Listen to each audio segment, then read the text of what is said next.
Cikgu, hari ini kita belajar apa? Hari ini kita belajar apa? Iya. Mendengarkan cikgu sudah ajar kamu cara pergerakan bumi minggu lepas. Apa kata minggu ini kita belajar kesan putaran bumi dan kesan peredaran bumi. Jom ikut cikgu belajar. Oke, cikgu. Hai murid-murid. Oke, sebelum kita melanjutkan pelajaran kita mengenai kesan putaran bumi dan kesan peredaran bumi, cikgu mau kamu jawab soalan cikgu. Berdasarkan video yang cikgu paparkan nih, apa yang kamu boleh kenali cara-cara pergerakan bumi? Coba kamu tengok dan perhati. Oke, yang seterusnya, soalan kedua cikgu mau tanya kamu, negara manakah yang paling awal terbitnya matahari? Betul, Jepun. Jepun dikenali sebagai negara yang terawal menerima cahaya matahari pada waktu pagi. Oke, mesti kamu tertanya-tanyakan apa kaitan dua video tadi dan apa kaitan negara paling awal menerima matahari. Itulah kaitannya adalah hari ini kita akan mengenali kesan putaran bumi dan kesan peredaran bumi yang mempengaruhi kedua-dua kaitan tersebut. Oke, bagi kesan putaran bumi kita ada 4. Kejadian siang dan malam, perbezaan waktu tempatan, pembiasan angin lazim, dan kejadian pasang surut. Kamu kena ingat, ada 2 kejadian siang dan malam, kejadian pasang surut, perbezaan waktu tempatan, pembiasan angin lazim. Kita boleh guna teknik 2K, 2P. 2K yang pertama, kejadian siang dan malam, kejadian pasang surut air laut, dan 2P lagi, perbezaan waktu tempatan, pembiasan angin lazim. Jom kita huraikan di sebelah. Oke, pertama sekali cikgu akan ajar kamu kesan yang pertama, yaitu kejadian siang dan malam. Oke, bagi kejadian siang dan malam, semasa bumi berputar, permukaan yang terkena matahari akan mengalami siang, manakala permukaan yang terlindung daripada cahaya matahari akan mengalami waktu malam. Oke, kita boleh lihat di sini ada 2 bola. Ini bumi, ini matahari. Jadi apabila bumi ini berputar, tempat yang menghadap matahari ini akan mengalami siang. Jadi yang terlindung daripada matahari di sebelah sini akan mengalami waktu malam. Boleh paham? Oke, next. Oke, selanjutnya kesan yang kedua bagi putaran bumi adalah perbezaan waktu tempatan. Oke, seterusnya perbezaan waktu tempatan. Macam kita tahu di dunia ini kita mengalami waktu-waktu yang berbeza. Contohnya di Malaysia kita waktu siang, dan di negara lain akan mengalami waktu malam ataupun perbezaan beberapa jam. Oke, perbezaan waktu tempatan nih di mana bumi mengambil masa 24 jam untuk melengkapkan satu putaran, yaitu 360 darjah. Maka dalam setiap jam bumi akan berputar sebanyak 15 darjah longitud, yaitu 4 menit bagi setiap 1 darjah longitud. Dalam masa 24 jam juga bumi berputar telah mewujudkan 24 zon waktu.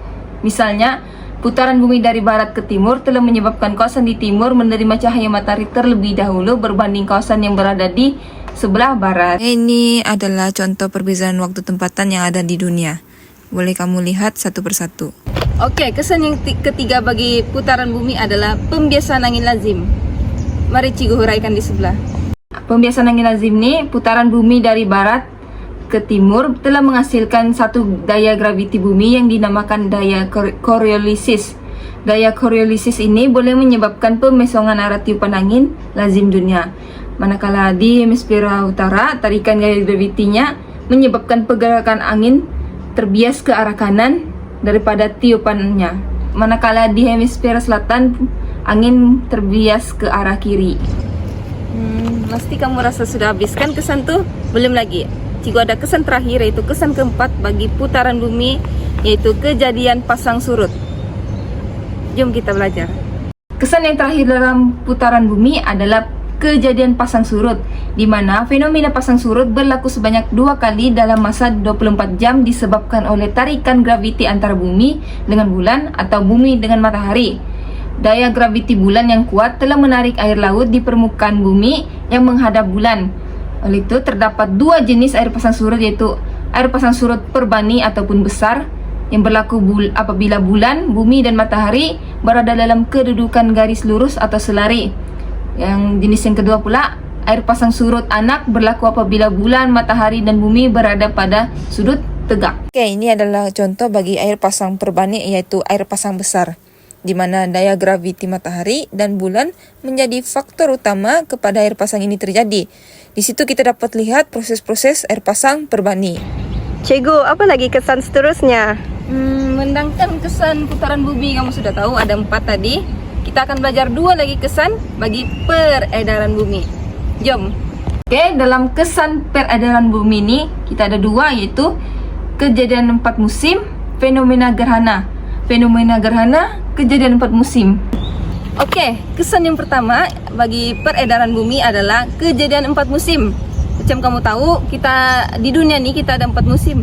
Musim panas, musim sejuk, musim bunga, dan musim luruh, di mana peredaran bumi mengelilingi matahari dan kecondongan paksi bumi menyebabkan kedudukan matahari tengah hari berubah-ubah seiring perubahan musimnya.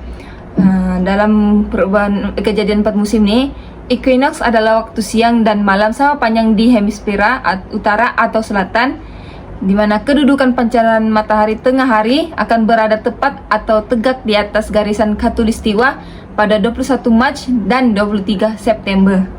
Manakala solstice pula, kedudukan pancaran matahari tegak atau tepat di atas garisan Sultan pada 21 Jun atau di atas garisan jadi pada 22 Desember, di mana berlakunya solstice musim panas dan musim sejuk. Mari kita ketahui lebih lanjut mengenai kejadian 4 musim. Oke, seperti yang cikgu sediakan tuh, kita boleh tengok pada yang pertama adalah equinox musim bunga pada 21 Mac, di mana matahari tengah hari akan berada tegak di atas garisan khatulistiwa yaitu 0 darjah, di mana hemisfera utara akan mengalami musim bunga dan hemisfera selatan akan mengalami musim luruh. Sini musim bunga, sini musim luruh. Lepas itu hampir semua kawasan akan mengalami tempo siang dan malam yang sama panjang. Yang kedua, solstice musim panas pada 21 Jun, matahari tengah hari tegak di atas garisan Sultan. Lepas itu hemisfera utara mengalami musim panas dan hemisfera selatan mengalami musim sejuk. Sini panas, sini sejuk. Lepas itu kutub utara akan mengalami 24 jam siang dan kutub selatan pula mengalami 24 jam malam dari Mei hingga Oktober. Oke, equinox musim luruh pula pada 23 September, matahari tengah hari akan berada tegak di atas garisan khatulistiwa yaitu 0 darjah, di mana hemisfera utara akan mengalami musim luruh dan hemisfera selatan akan mengalami musim bunga, yaitu akan berlaku perbezaan lah. Hampir semua kawasan di permukaan bumi akan mengalami tempo siang dan malam yang sama panjang macam musim bunga tadi lah. Oke, yang terakhir, solstice musim sejuk pada 22 Desember yang kamu selalu sebut musim salji itu, musim sejuk lah tuh. Matahari tengah hari akan tegak di atas kepala garisan jadi. Hemisfera utara akan mengalami musim sejuk dan hemisfera selatan akan mengalami musim panas. Kutub selatan mengalami 24 jam siang, manakala kutub utara akan mengalami 24 jam malam dari November sehingga April. Oke, kesan yang terakhir bagi peredaran bumi adalah fenomena gerhana. Cikgu mau kamu tahu, fenomena gerhana ini terdapat 2, yaitu gerhana bulan dan gerhana matahari. Gerhana bulan dan gerhana matahari. Oke, jom cikgu huraikan. Terdapat 2 jenis fenomena gerhana, yaitu gerhana bulan dan gerhana matahari. Gerhana bulan pula berlaku apabila bumi akan melindungi cahaya matahari daripada terpancar ke bulan. Keadaan ini menyebabkan bulan akan ditutupi bayang-bayang bumi dan mengalami gerhana bulan. Bagi gerhana matahari pula berlaku apabila kedudukan bulan menghalang cahaya matahari ke bumi yang menyebabkan bayang-bayang bulan melindungi bumi.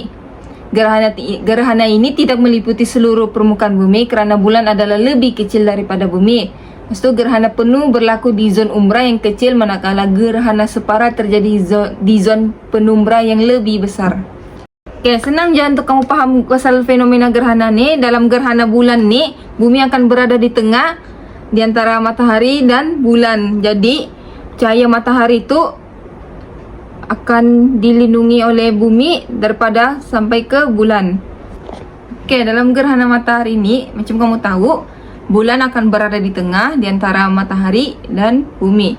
Jadi matahari itu yang terpancar ke bulan ia akan melindungi bumi daripada tekanan cahaya matahari. Lepas tu menyebabkan bayang-bayang bulan ni melindungi matahari. Jadi bumi akan berada dalam keadaan gelap. Tapi kita mesti ingat, bulan kan kecil, jadi tidak keseluruhan bumi itu akan menjadi gelap.